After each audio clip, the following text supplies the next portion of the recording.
हाँ, अब जो तुम्हारे कोर्स में आज है रोला और सोरठा, हम इसको बताते हैं मात्राओं के द्वारा कि कैसे तुम लोग लगाओगे। सबसे पहले सोरठा होता क्या है, ये सोरठा होता क्या है।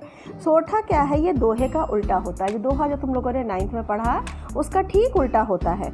दोहे में क्या होता था, 13 और 11 के 4 चरण तो होते ही हैं, 4 चरण तो होते ही हैं। पहला चरण, दूसरा चरण, तीसरा चरण, चौथा चरण, ये 4 चरण हो गए। इसको हम यहाँ से फिर ये लाइन नीचे लिख दें, फिर ये लिख दें, फिर ये नीचे लिख दें, इस तरह से भी बनता है। और अगर हम इसको दोनों लाइनों में लिख रहे हैं तो ये यति लगाई जाती है। यति यानी विराम लगाया जाता है, इसको यति कहते हैं, यति लगाई जाती है।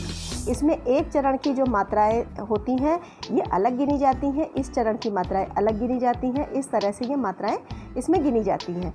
दोहे में हमने पढ़ा था कि 13 और 11 की मात्राएं होती हैं, यानी इधर 13 होती हैं, इधर 11 होती। बट सोरठा ठीक इसका अपोजिट होता है, उल्टा होता है। सोरठे में क्या होता है कि इधर 11 मात्राएं होती हैं और इधर 13 मात्राएं होती हैं, फिर इधर 11 होती है, इधर 13 होती है। यानी कहने का मतलब है पहला और तीसरे चरण में 11 मात्राएं और दूसरे और चौथे चरण में 13 मात्राएं होती हैं।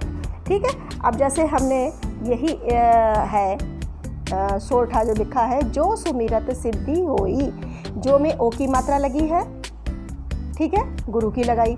सुमिरत छोटे ऊ की सब लगी है, सुमिरत सब लघु लगेगा, सिद्धि लघु लगेगा, होई ओ की मात्रा लगी है और छोटी ई लगी है। आ गया। ये देखो 2 और एक 3 और एक 4 और एक 5 6 7 8 9 10 11 मात्राएं हो गई। सोरठे में क्या है, 11 और 13 का होता है।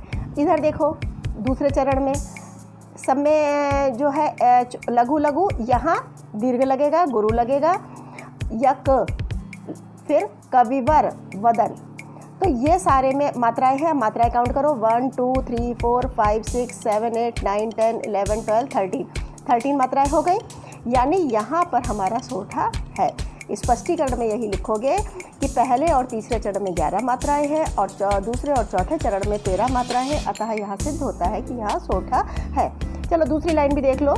करहु 3 छोटे ऊ की मात्रा है। अनुग्रह यहाँ डबल अक्षर है, गा और रा, इसलिए यहाँ दीर्घ लगी है, गुरु लगी है।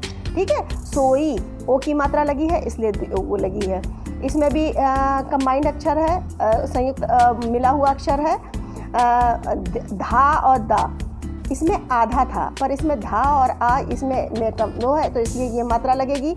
और राशि शुभ, समझ में आ रहा है, यहाँ भी 13 है, यहाँ भी 13 है। इस तरह से ये सिद्ध होता है कि ये सोरठा